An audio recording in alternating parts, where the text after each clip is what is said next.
Hello friends, and welcome to another edition of Transformational Astrology. I'm Henry Seltzer, and we want to talk about this new moon that's coming up because it is a pretty powerful new moon, and it does set the cycle for the rest of June, so we want to pay attention. And let's see, we should be able to see the chart now pretty well. And we're using these new planets of Haumea and Makemake when we do these readings. I understand them to be profound connection to nature, connection to natural law, right action, right relationship, telling the truth. They've been proven out over and over again in the research I've been doing. And so I'm including them because I think it is important to pay attention to how they fit into the overall pattern of the planets that are coming down on us, So if we look at this new moon using the natural chart, from Aries around to Libra, Capricorn at the top. The actual ascendant of this chart is in Gemini if you're on the West Coast, like we are. It will be different in different time zones. And what we're seeing in this configuration of the new moon at 16 degrees of Gemini, 16 degrees 18 minutes, is, by George, look, we have Venus also at 16 degrees of Gemini. So this kind of reminds me of when we had that eclipse in April 8th, the new moon eclipse that was in Aries on April 8th, where the sun and moon were exactly lined up with Chiron at that time. And here they are exactly lined up with Venus in this configuration. And then actually the quarter moon that comes a week later on the 13th of June, that has the sun lined up with Mercury. At 23 degrees. So it's very interesting to see these inner planets joining the sun and moon. What we might think is that this is a very Venusian orientation. So we might have a thought of a time when we can be enjoying our relationship connection to people, enjoying the artistic and the aesthetic connection that Venus also implies in her archetype.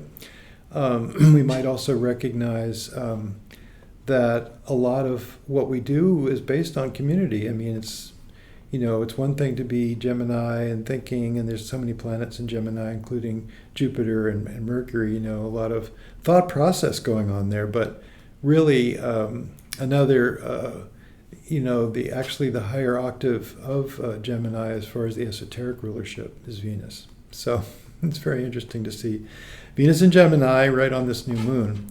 And it's a pleasant side of things, including, Jupiter is newly entered into Gemini. That's very positive, optimistic kind of attitude. But the fact also that Jupiter is making that very strong square, we have Pluto at almost 2 degrees of Aquarius. So the strong, not square, but trine, the strong trine between Jupiter and Pluto is of concern, is of interest, does bring Pluto more into the picture. And I do think Pluto is very prominent right now. In addition to this Jupiter boost that comes in the new moon, there is also this long-term sextile that's very close between the first degree of, well, this is the second degree, of course, but the second degree of Aquarius and the last degree of Pisces, which is where Jupiter is. And Jupiter's getting ready to station. So Jupiter will station early next month. The Time Passages software, you can right-click on a planet, which I'll do right now, the right-click. And it does show you the next station is July 2nd. The next placement is 29 Pisces, 55 minutes. So the answer to the question, is Neptune about to cross into Aries? And the answer is no, not yet, because it's going to station within 5 minutes of a degree before it hits the 0 point.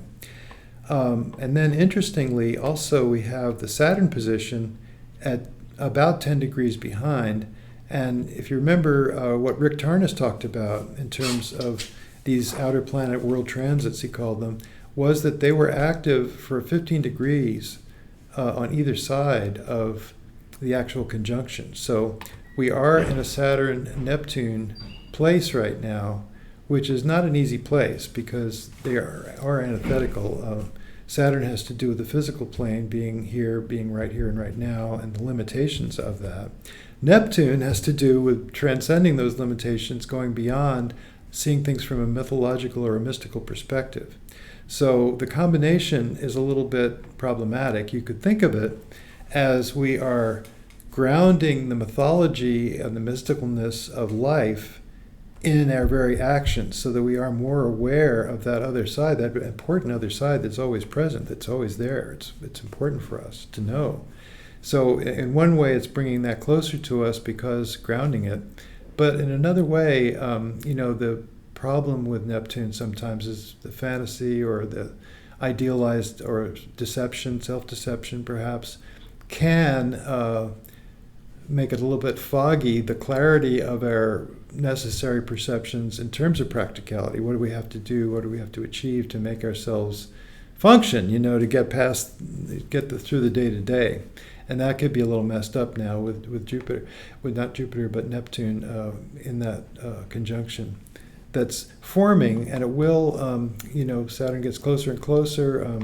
They don't quite connect, actually, in this next summer, but a year from now they do, and then they make a final exact connection in February of 2026.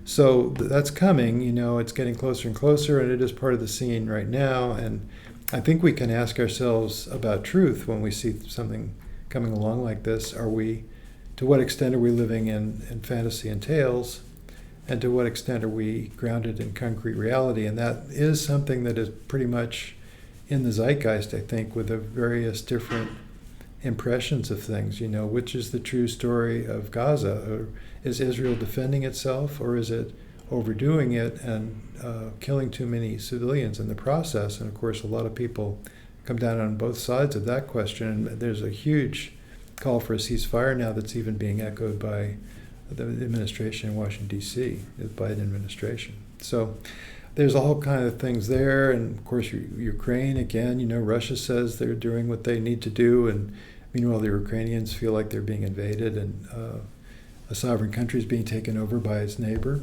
So that's not a good thing. And there's different ways to look at that. So I think we have, and of course the presidential election here, we have two different sides saying opposite things. One is saying that was a rigged election in 2020. It was a rigged trial in 2024. And other people are saying, well, no, it was just the truth of the matter. So, it's quite interesting to see these different points of view being expressed. And that really brings me to something else I wanted to discuss, which is how Maya at 0 degrees of Scorpio now, it's hovering around the last degree of Libra, the beginning degrees of Scorpio.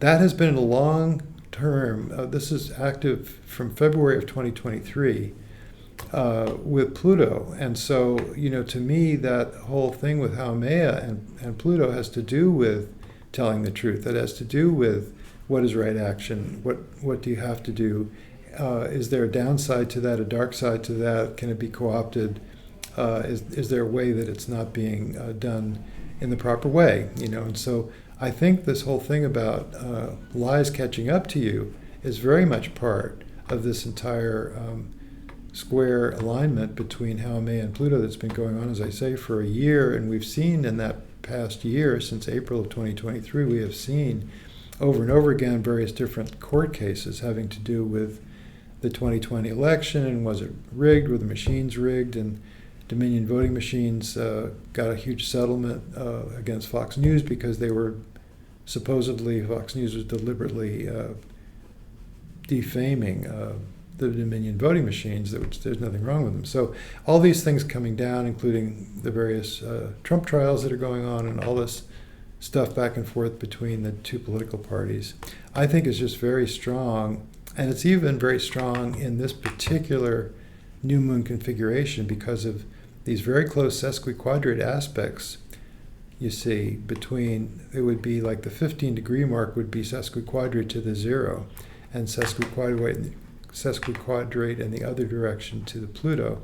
So that square is actually being keyed to this 16 degree mark of the new moon, with a sesquiquadrate from all three of these planets to also Haumea, and to in the other direction to Pluto. So it's a sesquiyod focused on this new moon and the Venus connection to the new moon. So I just think it's very strong configuration, very something to think about.